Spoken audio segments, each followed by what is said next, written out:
Hello welcome to DLF channel. DLF சேனலில் உங்கள் அனைவரும் நான் பார்க்கறதுல மிக்க மகிழ்ச்சி அடைகிறேன். இன்னைக்கு நம்ம டிஎல்எஃப் சேனலில் எதை பற்றி பார்க்க போகிறோம்? அதாவது நம்ம சமுதாயத்தில் இன்றளவிலும் பலர் பாதிக்கப்பட்டு அதிலிருந்து குணமாகாமல் பலர் இறந்து இருக்கிறார்கள். பலர் அதிலிருந்து உயிர் பிழைத்து இன்றளவிலும் பலருக்கு உதாரணங்களாக இருந்து கொண்டு இருக்கிறார்கள். அப்படிப்பட்ட ஒரு நோயை குறித்து தான் பார்க்க போகிறோம். அதாவது அஹ், புற்றுநோய், கேன்சர் அப்படின்னு சொல்லப்படக்கூடிய நோய் பார்த்தீங்கன்னா இன்றளவில் பலரால் பயத்தில் இது எப்படிப்பட்ட நோய் அப்படின்னு சொல்லிட்டு பார்க்கலாம். புற்றுநோய் அப்படிங்கிறது நம்ம பயப்படக்கூடிய நோய் அல்ல. அதாவது புற்றுநோய் செல்கள் பார்த்தீங்கன்னா சுமாரா நம்ம மற்ற செல்களை கம்பேர் பண்ணும்போது அது தங்களை புதுப்பிச்சு கொள்ளாம இருக்கிறது தான் ஒரு மிகப்பெரிய பாதிப்பா இருக்கு நம்ம மக்களுக்கு. ஏன்னா புற்றுநோய் செல்கள் பார்த்தீங்கன்னா சுமாரா மற்ற சாதாரண செல்கள்லாம் பார்த்தீங்கன்னா ஆக்சிஜனையும் சர்க்கரையும் வைத்து தங்களை புதுப்பிச்சு கொண்டே இருக்கும். ஆனா இந்த புற்றுநோய் செல்கள் பார்த்தீங்கன்னா தங்களை புதுப்பிச்சு கொள்ளுறது இல்லை. அதனாலதான் பார்த்தீங்கன்னா அது ஒரு பயத்திற்குரிய விஷயமாவே இருக்கு. ஏன்னா அந்த செல்கள் நம்ம உடல் சொல்லக்கூடிய கட்டளைகளை ஏற்பதில்லை. உடல் சொல்லக்கூடிய பேச்சுக்களை கேட்பதில்லை. அதனாலதான் பார்த்தீங்கன்னா அந்த செல்கள் சீக்கிரம் எளிதில் அழியாம அது தங்களை புதுப்பிக்க செய்யாமலும் அது வளர்ந்து கொண்டே இருக்கு. வளர்ந்து கொண்டே ஒரு இடத்துல அது கட்டியாகவும் மாறி விடுது. அதனாலதான் பார்த்தீங்கன்னா அதை எளிதில் அழிக்க முடியல.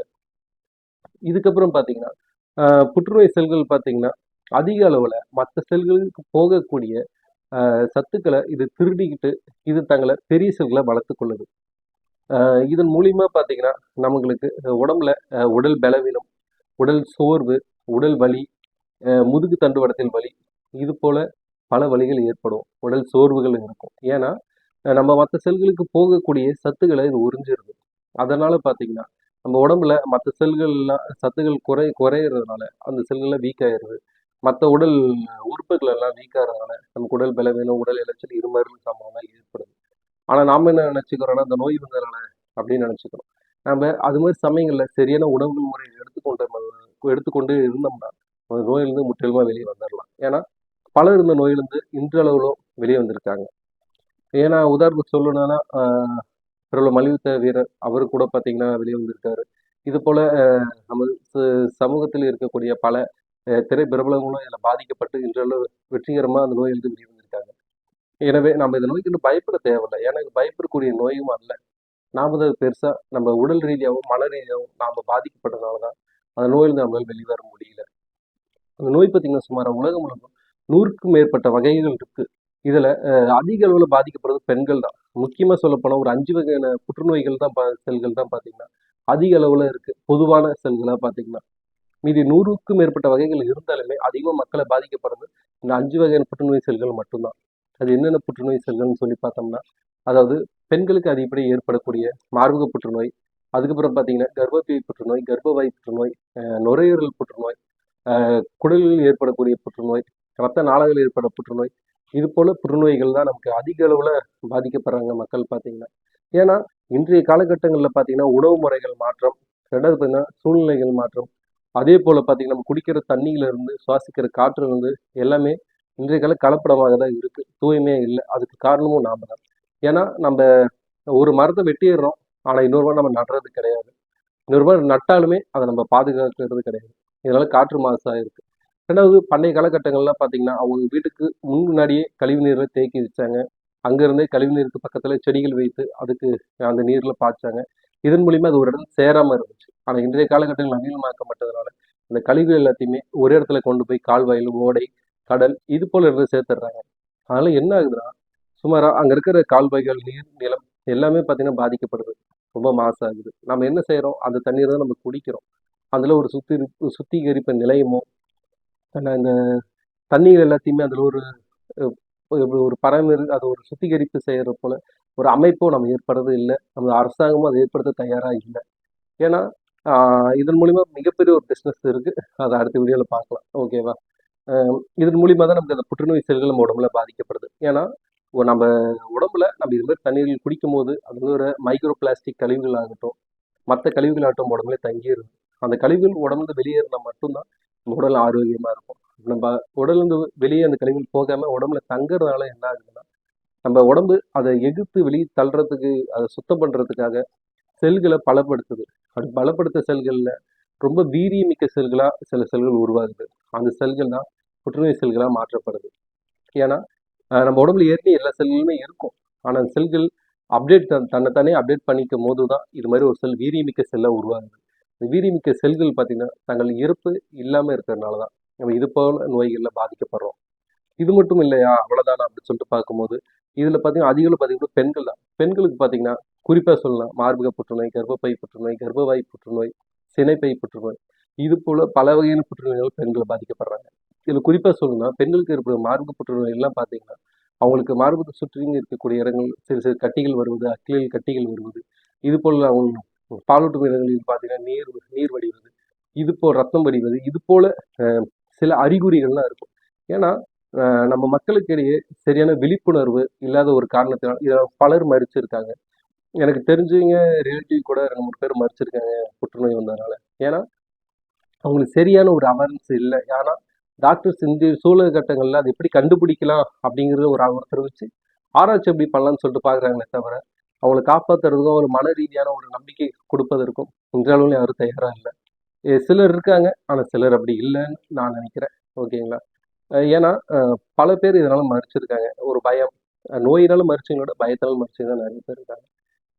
புற்றுநோய் செல் வந்தோடனே வீட்டில் இருக்கும்போது பெண்கள் எப்பயுமே பார்த்தீங்கன்னா வாரத்தில் ஒரு முறை இல்லை மாதத்தில் ஒரு முறை தங்கள் மார்பகத்தை தொட்டு பார்த்துக்கொள்வது, அவங்களே சுயமாக பரிசோதனை செய்து கொள்வது, இது போல் சிறிதாக இருக்கும் பொழுதே பார்த்தீங்கன்னா மருத்துவரை அணுகி அவர் நல்ல ஆலோசனை பெற்று அப்பயே தீர்வு கண்டுடலாம், அப்பயே இதை குணப்படுத்திடலாம். நம்ம அதை ரொம்ப பெருசாக டெவலப் பண்ணி நாமளே தான் பெரிய லெவலில் கொண்டு போய் விட்டுறோம். ஓகேங்களா? இது போல பிரச்சனைகள்லாம் இருக்கும் மார்பகத்தில். சில கட்டிகள் இருப்பது போல, நீர்க்கட்டிகள் போல இருப்பது, அக்கிலில் இருப்பது, மார்பகங்களை சுற்றிலும் இருப்பது, அது போல இருந்தால் சுய பரிசோதனை செய்து கொள்ளுங்கள் முதலில்.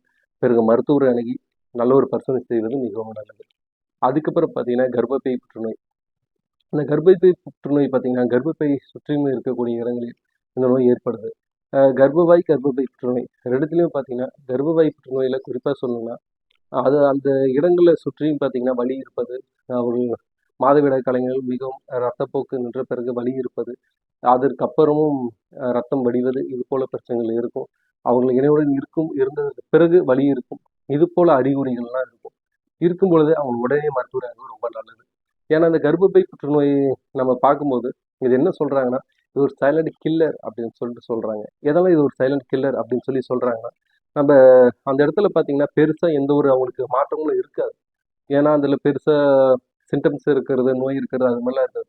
உடலில் என்ன இருக்குமோ அது மாதிரி தான். அதாவது உடல் வலி இருப்பது, ரெண்டாவது பார்த்தீங்கன்னா உப்பசமாக வயிறுக்கிறது போல இருப்பது, ரெண்டாவது பார்த்தீங்கன்னா அவங்களுக்கு முதுகு வலி இருப்பது, இது போல தான் இருக்கும். நாம் என்ன நினச்சிடறோம் அது அவ்வளோதான் அப்படி அது பெருசாக ஒன்றும் இல்லை, இது சாப்பிட்டுட்டேன் இப்படி இருக்கு அப்படின்னு நினச்சிடறோம். ஆனால் மருத்துவர் அணுகி பார்ப்பது ரொம்ப நல்லது. வயிறு உப்பசமாக இருக்கிறது, சரியாக சாப்பிட முடியாது, பசியின்மை இருக்கிறது, உடலில் ஏறுவது இல்லை சடனாக இறங்குவது, இது போல அறிகுறிலாம் இருக்கும். முதுகு தண்டுவடத்தில் வலி இருக்கும்.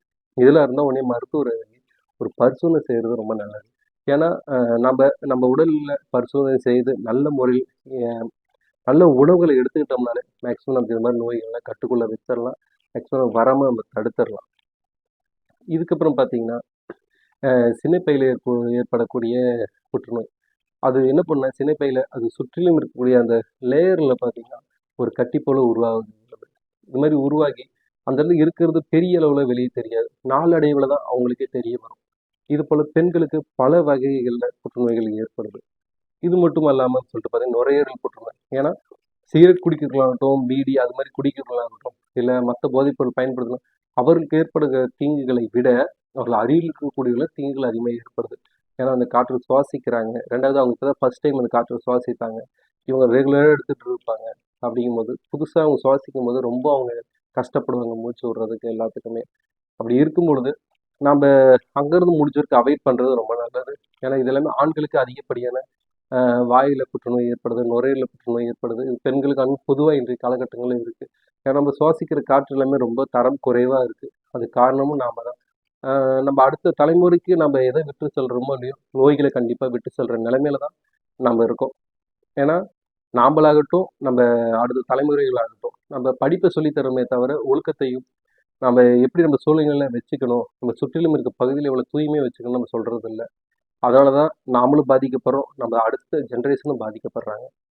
அதுக்கப்புறம் பார்த்தீங்கன்னா புற்றுநோய்களுக்கு ஏற்ற உணவுகள் அப்படின்னு சொல்லிட்டு பார்த்தீங்கன்னா சிலுவை காய்கறிகள் அப்படின்னு சொல்லப்படக்கூடிய சிலுவை வடிவத்தில் இருக்கக்கூடிய அனைத்து காய்கறிகளும் உட்கொள்ளலாம், ரொம்ப நல்லது.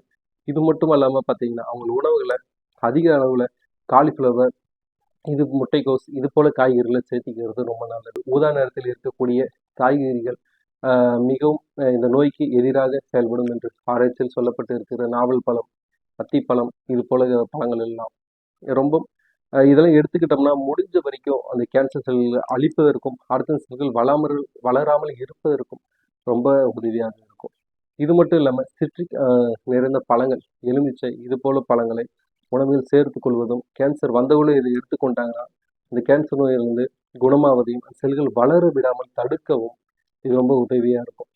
மேலும் மஞ்சள் உணவில் அதிக அளவில் பயன்படுத்திக்கிறது ரொம்ப நல்லது. மஞ்சள் தேன் இது அதிக அளவில் கேன்சர் உள்ளவர்கள் அதே போல் தினமும் அவர்கள் வாழ்க்கையில் ஒரு சுழற்சி முறையாகவே சுடுதண்ணீர் மஞ்சள் கலந்து அதில் சிறிது எலுமிச்சை சாறையும் கலந்து அதை தேனில் சிறிதளவு கலந்து இதை எடுத்துக்கொள்வது, இது போல அவர்கள் உடம்புக்கு ஆரோக்கியமான விஷயங்களை செய்து கொண்டு வந்தால் புற்றுநோய் செல்களை அழிப்பதற்கும் மேலும் அது வளராமல் தடுப்பதற்கும் இது ஒரு நல்ல ஒரு பழக்க வழக்கங்களாக இருக்கும்.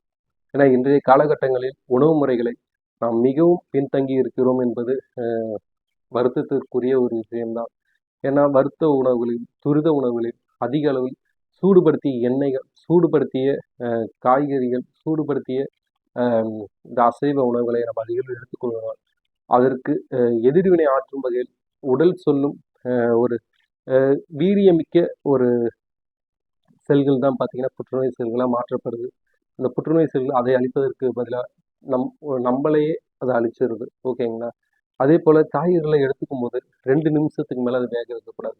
2 to 3 நிமிஷத்துக்குள்ளேயே அதை எடுத்துட்டு சாப்பிட்டோம்னா அந்த புற்றுநோய் செல்களை அழிக்கக்கூடிய சத்துக்கள் பெரிதளவில் இழப்பதில்லை. 90% வரைக்கும் பார்த்தீங்கன்னா அந்த சத்துக்கள் அந்த காய்கறிகளே இருக்கும். அதனால் முடிஞ்ச வரைக்கும் இந்த முட்டைக்கோஸ், அதே போல் சொல்லப்பட்ட காலிஃப்ளவர், இது போல் காய்கறிகளை பச்சை சாப்பிட்றதுக்கும் இல்லை பச்சை சாப்பிட வேண்டாம்னா 2 to 3 நிமிஷம் சமைச்சு சாப்பிட்றது ரொம்ப நல்லது.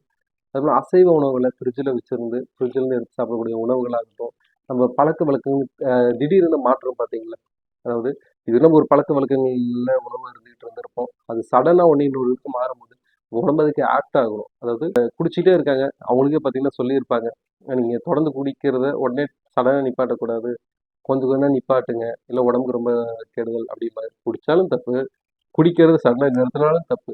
அப்போ குடித்தாலும் செத்துருவேன், நிறுத்தினாலும் செத்துருவேங்கும் போது அது என்ன பண்ணுறாங்க, படிப்படியாக தான் கொண்டு வராங்க. அதே போல தான் நம்ம உணவு முறைகளை நல்ல ஒரு ஆரோக்கியம் மிக்க ஒரு உணவு முறைகளை நம்ம மாற்றணும் அப்படின்னு சொல்லிட்டு பார்த்தீங்கன்னா படிப்படியாக ஒவ்வொரு ஸ்டெப் பை ஸ்டெப்பாக உடம்பு மாற்றுங்க.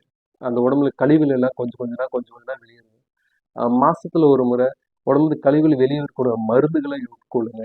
மேலும் பார்த்தீங்கன்னா உடம்பு ஆரோக்கியமாக வச்சிருக்கு. தினைக்கும் காலையில் ஒரு 10 நிமிஷம், மாலையில் ஒரு 10 நிமிஷம் உடற்பயிற்சி செய்யுங்க. உடம்பிலிருந்து வேர்வைகள் வெளியே செல்வதற்கு வழிவகை செய்யும் வகையில் பார்த்தீங்கன்னா நம்ம உடற்பயிற்சி செய்வது, இது போல செயலில் ஈடுபடுறது ரொம்ப நல்லது. அது மட்டும் இல்லாமல் சொல்லிட்டு பார்த்தீங்கன்னா நாம் அதிக அளவில் பார்த்தீங்கன்னா சோப்புகளை ஆகட்டும், கடையில் இருக்கக்கூடிய கெமிக்கல் நிறைந்த எண்ணெய்களாகட்டும், கெமிக்கல் இருந்த மற்ற பொருட்களாகட்டும் நம்ம அதிக அளவு பயன்படுத்துகிறோம். அதை குறைச்சி விட்டு பெரும்பாலும் வீட்டிலே நாமளே தயார் செய்வது, கடைகள் நாமளே எண்ணெய்களை தயார் செய்து வாங்கி கொள்வது, மசாலாகளை வீட்டிலே தயார் செய்வது, உணவில் பார்த்தீங்கன்னா வெள்ளை அரிசியை குறைத்து கம்பு, மக்காச்சோளம், ஆரியம், இது போல உணவுகளை எடுத்துக்கொண்டாலே முடிஞ்ச வரைக்கும் பார்த்தீங்கன்னா புற்றுநோய் செல்களில் இருந்து அழிச்சும் புற்றுநோய்களின் செல்கள் மேலும் வளராமலும் தடுப்பதற்கு வழிவகை செய்யும். ஏன்னா வெள்ளை அரிசியை பெரும்பாலும் பயன்படுத்துகிறோம். வெள்ளை அரிசியில் குறைச்சாலே மேலும் மைதா மாவு, இது போல உணவுகள் பார்த்தீங்கன்னா சீக்கிரத்தில் ஜீரணம் ஆகாத இருக்கக்கூடிய ஒரு உணவுகள். நம்ம ஜீரண மண்டலம் எப்படின்னா அழுகக்கூடிய உணவுகளை ஜீரணம் பண்ணக்கூடிய வகையில தான் அமைக்கப்பட்டிருக்கும். நம்ம அது போல உணவுகளை எடுத்துக்கொண்டாலே அதிகப்படியான இது போல நோய்கள் வருவதையும் புது புது நோய்கள் உருவாகாமல் இருப்பதற்கும் நம்ம உடம்பை பாதுகாத்து கொள்ள முடியும். நம்ம அதை விட்டுட்டு மைதா சம்பந்தமான உணவுகள் அதிகமாக எடுத்துக்கிறது, கடையில் அதிகமாக சூடுபடுத்தின எண்ணெய், ஏன்னா வீட்டில் எண்ணெய் ஒன்ஸ் யூஸ் பண்ணால் அடுத்த சமையல் யூஸ் பண்ணிடுவாங்க. ஆனால் கடையில் இருக்கக்கூடிய எண்ணெய்கள் பார்த்தீங்கன்னா இன்னைக்கு 5 லிட்டர் ஊற்றுனாங்கன்னா நாளைக்கு 3 லிட்டர் ஆகும், அது கூட எக்ஸ்ட்ரா 1 லிட்டர் ஆட் பண்ணுவாங்க. நாளைக்கு 3 லிட்டர் ஆகும், எக்ஸ்ட்ரா 1 லிட்டர் ஆட் பண்ணுவாங்க. நாளைக்கு 2 லிட்டர் ஆகும், எக்ஸ்ட்ரா 2 லிட்டர் ஆட் பண்ணுவாங்க. ஆனால் அந்த எண்ணெயை மாற்ற மாட்டாங்க. சிலர் மாற்றுறாங்க, ஆனால் சிலர் மாற்றுறது இல்லை. அது மாதிரி எண்ணெயை நம்ம பயன்படுத்தும் போது தினமும் அதில் அந்த ரசாயன பொருள் இறங்க அது உடம்புக்கு ரொம்ப ஒரு கெடுதலான ஒரு பொருளாக மாறிடுது. அப்படி இருக்கும் போது பார்த்தீங்கன்னா நம்ம அதெல்லாம் தவிர்க்கிறது ரொம்ப நல்லது. ஏன்னா நம்ம உடம்பிற்கு வேறு எதுவும் முக்கியம் இல்லைன்னு நான் நினைக்கிறேன். நம்ம உடம்ப நம்ம பாதுகாத்து கொண்டோம்னா தான் நம்ம அடுத்த சந்ததிக்கும் நம்ம குழந்தைகளுக்கும் நம்ம நல்ல முறையில் வழிகாட்டியாக இருந்து நம்ம வழிநடத்துவதற்கும் நம்ம வாழ்க்கை நம்ம வாழ்றதுக்கும் ஒரு நல்ல இதாக இருக்கும். நம்ம அதை விட்டுட்டு நம்ம ஆசைகளுக்காக அந்த சூழ்நிலைகளுக்காக நம்ம பார்த்தோம்னா நாமளும் கஷ்டப்படுவோம், ஒரு குடும்பமும் கஷ்டப்படுவாங்க. அதில் தயவு செஞ்சு மக்கள் விழிப்புணர்வோடு செயல்பட்டு இயற்கை முறையான உணவுகளையும் பிறகு நல்ல ஒரு மருத்துவரை அணுகி நல்ல ஒரு மருந்துகளை எடுப்பதற்கும் ஒரு வழிவகை செய்கிற வகையில் இந்த வீடியோ இருக்க நான் நினைக்கிறேன். மேலும் பார்த்தீங்கன்னா உணவு முறைகளில் காய்கறிகளை அதிக அளவில் எடுத்துக்கொள்றதும் அந்த நேரம் மாறதுக்கு முன்கூட்டியே நம்ம காய்கறிகளை எடுத்துட்டு அதை கொஞ்சம் பச்சையாக தான் இருக்கும் சாப்பிட்றதுக்கு. பார்த்தீங்கன்னா நம்ம அது மாதிரி கையில் உட்கொண்டோம்னா புற்றுநோய் செல்களை அழிக்க முடியும். ஏன்னா புற்றுநோய் செல்கள் தங்களை பார்த்தீங்கன்னா அழிக்கக்கூடிய நிலையில் இல்லை. அது மற்ற செல்கள் வந்து திருடி தன்னை வளர்த்து கொண்டே தான் இருக்கும். அப்படி இருக்கும்போது நாம் கொஞ்சம் ஜாக்கிரதையாக இருக்கிறது ரொம்ப நல்லது. ஏன்னா பல புற்றுநோய் செல்கள் இன்றைய காலகட்டங்களில் உருவாச்சுன்னா கண்டுபிடிக்கிறது மிகவும் கடினமான ஒரு வேலையாக இருக்குது. ஏன்னா எனக்கு தெரிஞ்சு ஒருத்தங்க மறிச்சிருக்காங்க, ஒருத்தங்க வாழ்ந்துக்கிட்டு இருக்காங்க. நமக்கு எப்பயுமே மனசில் தன்னம்பிக்கையும் உடம்புல பலமும் இல்லைனாலுமே நம்ம ஒரு தன்னம்பிக்கையோடு இருந்து இன்னும் கொஞ்சம் உடம்புக்கு கொடுத்தோம்னாலே போதும். நம்ம அடுத்த ஒரு கட்டத்துக்கு மூவ் ஆகி போயிட்டே இருப்போம். நமக்கு எப்பயுமே ஒரு இலக்கை நீங்கள் பிக் பண்ணிக்க, ஒரு இலக்கை நீங்கள் நிறைவேற்றி வச்சுக்கோங்க. அந்த இலக்கில் நீங்கள் பயணம் பண்ணிக்கிட்டே இருந்தீங்கன்னா உங்களுக்கு இருக்கிறது நீங்கள் பின்னாடி இருந்து நீங்கள் எதுவும் பார்க்க தேவையில்லை. நமக்கு என்ன நோய் எது வந்தாலுமே நீங்கள் அந்த இலக்கை நோக்கி ஓடிட்டு இருக்கும்போது நம்ம உடம்பு அதை மட்டும் தான் கேட்கும். அப்படிங்கிறது வேற எது வந்தாலுமே அதை அவாய்ட் பண்ணிடும். அப்படி இருக்கும்போது முடிஞ்ச வரைக்கும் நம்மளை எப்பயுமே ஆரோக்கியமாகவும் வேகமாகவும் சுறுசுறுப்பாகவும் வச்சுக்கலாம். ஏன்னா நம்மளை நம்பி தான் எல்லாருமே இருக்காங்க. நம்ம குடும்பமாகட்டும், நண்பர்களாகட்டும், உங்கள் வீட்லேயே ஆகட்டும், எல்லாருமே. அதெல்லாம் தயவு செஞ்சு உடம்ப பத்திரமா பார்த்துக்கோங்க. இந்த வீடியோ பிடிச்சிருந்தா வேற யாரும் ஷேர் பண்ணுங்கள், சப்ஸ்கிரைப் பண்ணுங்கள். சேனலில் இப்போ தான் ஃபஸ்ட் டைம் வரீங்கன்னா உங்களுக்கு ஏதாச்சும் இன்னைக்கு வேறு ஏதாவது சம்மந்தமான வீடியோ போடணும்னா கீழே கமெண்ட் பண்ணுங்கள். அது சம்மந்த வீடியோஸ் நான் அப்லோட் பண்ணுறேன். இன்னும் இது சம்மந்தமான டீட்டெயில்ஸ் இன்னும் வேணும் அப்படின்னு சொல்லிட்டு பார்த்தீங்கன்னாலும் சொல்லுங்கள். நான் இது சம்மந்த டீட்டெயில்ஸும் நான் அப்டேட் பண்ணுறேன். ஏன்னா இது மாதிரி நோய்கள் பார்த்தீங்கன்னா குறித்து மக்களிடையே இன்றைய காலகட்டங்களில் விழிப்புணர்வு இல்லை. அதனால தான் பல மக்கள் இறந்து போகிறாங்க. இந்த நோய் பயப்படுற அளவுக்குலாம் நோய்கள் இல்லை. இந்த நோய் குணப்படுத்தி இருக்காங்க. குணப்படுத்தவங்க நான் பார்த்து இருக்கேன். பல பேர் குணமாகி இருக்காங்க. அதனால் தயவு செஞ்சு பயப்பட வேண்டாம். மனசோட தன்னம்பிக்கையோடு செயல்படுவோம். வெற்றி நமதே. ஓகே, நெக்ஸ்ட் வீடியோவில் பார்க்குறேங்க. பாய். தேங்க்யூ.